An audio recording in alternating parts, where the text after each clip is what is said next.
The zodiac is unique and different, but they're all needed, and they all fit together and create a oneness, a whole, a zodiac. So what's happening now on the earth is that instead of vertical hierarchies of power over, what Aquarius is each person on this planet being connected to their own divine self, your own God self. You get in communication not with God out there, with God in here, because there's no difference. God in here is God out there. So when you are totally connected with your own higher self, then you are working under divine will, and you just know what you're supposed to do, because we're all here to serve. That's what we're all here to do. We came to lift this planet into the light because she called us, she invited us, because we actually don't belong on this planet. We're just passing through. And she wanted the children of light, which is us, to come and walk about on her and be the light. So really that's all you have to do, is just walk about and be the light. And that's the way we are lifting her up into the light. So what's happening now is that structures that were set up to be hierarchical are being rocked, like the political structures, the banking structures, corporate structures. They're now inviting people who work on the shop floor to express an opinion about how they would like that corporation to be run. So everything is moving now into consensus, into circles, and into everybody having an equal say.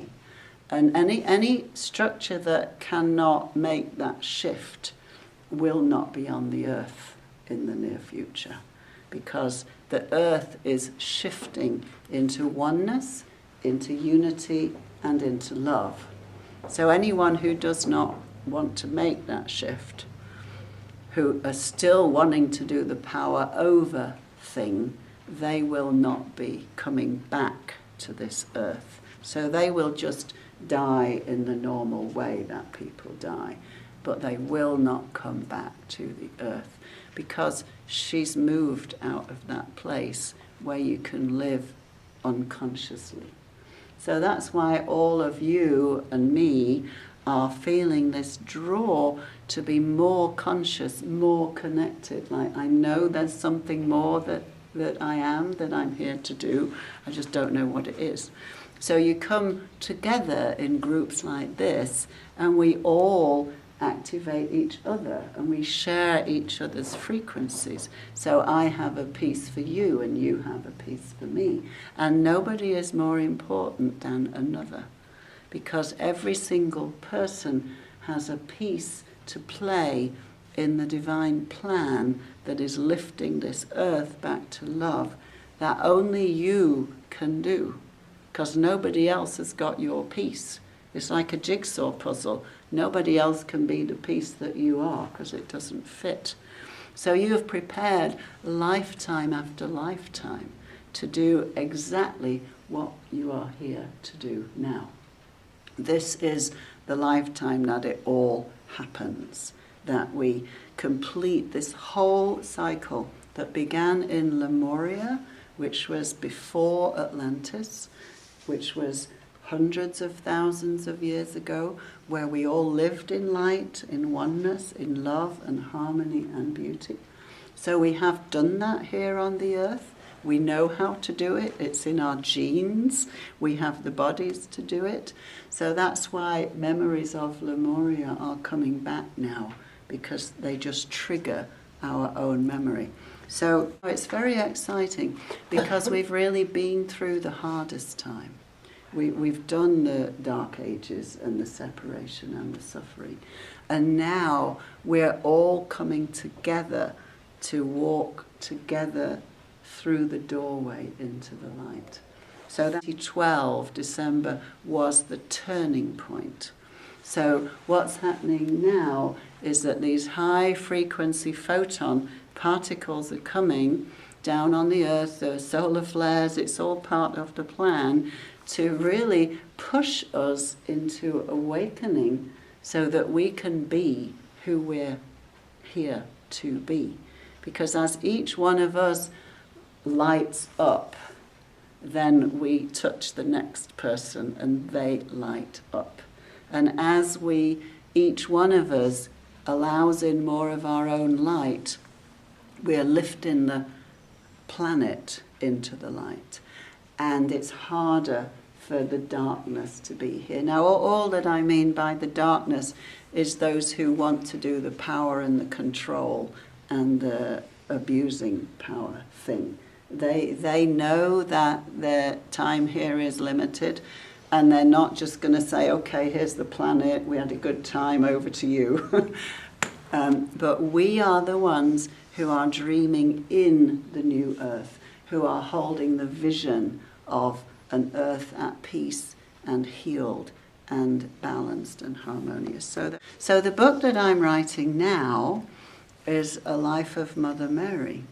And I am writing it by doing hypnosis with people who were there at the time of Mary and Jesus, which is actually an awful lot of people, because each of those souls that were in the group with Jesus and Mary Magdalene, they have come back this time in multiple bodies. So aspects of all of the disciples of Mother Mary, of Mary Magdalene, are here on the earth. So now instead of one family after Christ, there are thousands of families after Christ. And what we are doing is just continuing what they came to seed. So it has multiplied, and now there are these cells like a honeycomb all over the earth of people who are ready to hold that Christ energy. And what I'm getting is that we're very close to the tipping point, that the more each one of us can clear out our garbage, bring more of our soul in, more of our light in, then we're bringing the earth to that tipping point. And when that happens, we will all shift into our higher consciousness, and we will all be living in physical bodies on this earth, but as enlightened beings, enlightened masters, awakened ones, whatever you want to call it. So that's why it's so important that each one of you really steps up, and even if it's a really, really small thing that you feel to do, it's whatever makes your heart sing. If it's being in the garden, if it's petting dogs, or being with children, or smiling at the checkout person in Kroger's, that's feeding the love that is on the planet. And that is really all that we are here to do, is to just be love every minute of every day. And that's all it is. That's all it is. I've been doing all these sessions, taking people back to be with Mother Mary and Yeshua, and being there at the Last Supper, and being there at the crucifixion and the resurrection. And really, the whole message that they had to bring was, you are completely loved. There is no judgment. If you've done something that you wish you hadn't, you just say sorry and you let it go.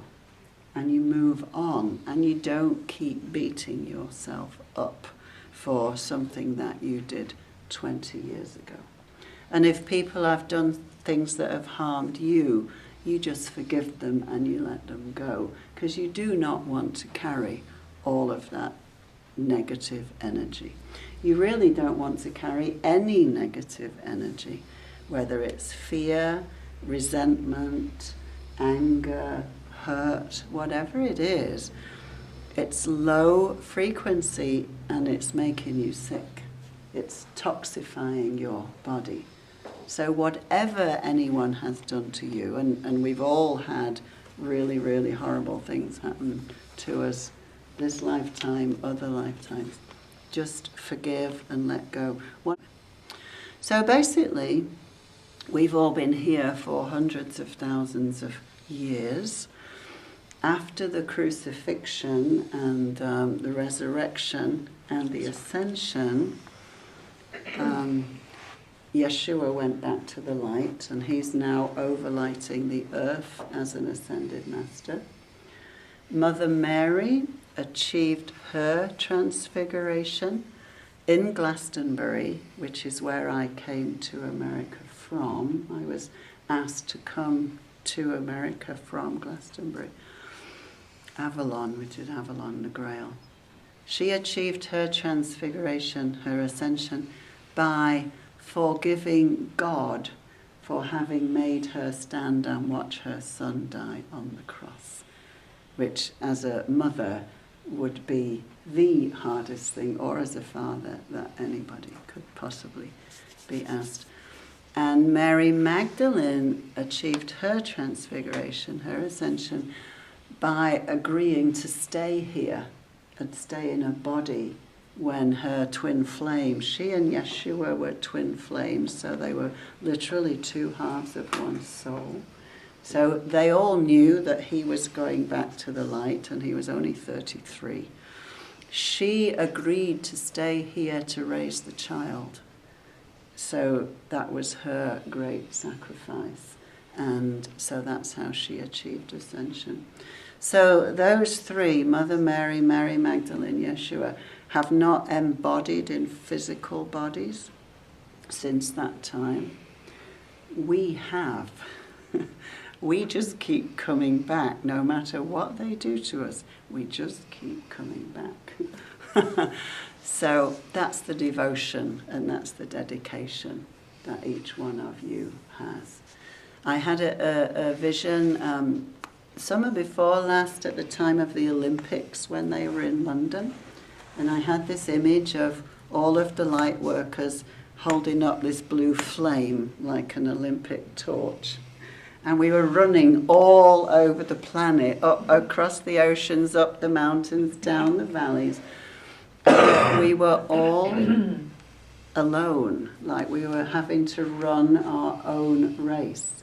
And that was our challenge. Even if nobody else is doing what we're doing, and they all think we're absolutely crazy, which they usually do,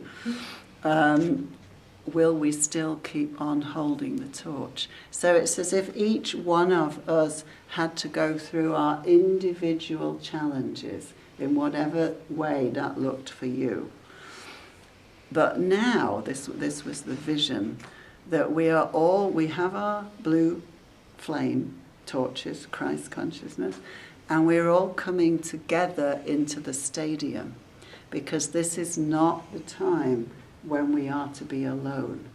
This is the time when we are to come together in our groups and in our circles and support one another. So we all came into the stadium together, and we all crossed the finishing line together. So that's what the time that we are in right now is about. It's not about individual enlightenment. It's about whole soul families being lifted up into the light together. So there's a lot of help for us from the angels, from the other star systems, from the ascended masters, because they know what it's like to be here. They've walked where we walk. They've experienced grief and sorrow and loss. And so they absolutely understand what a sacrifice each one of us has made. So whatever you need help with, just ask for it and it shall be given. Because we've already paid the price. There is no more price to pay. There is money in the bank. And it's the gold that we have accumulated from lifetimes of service. All they ever said was, love one another. That was the only message that the Master had, was love one another even as I have.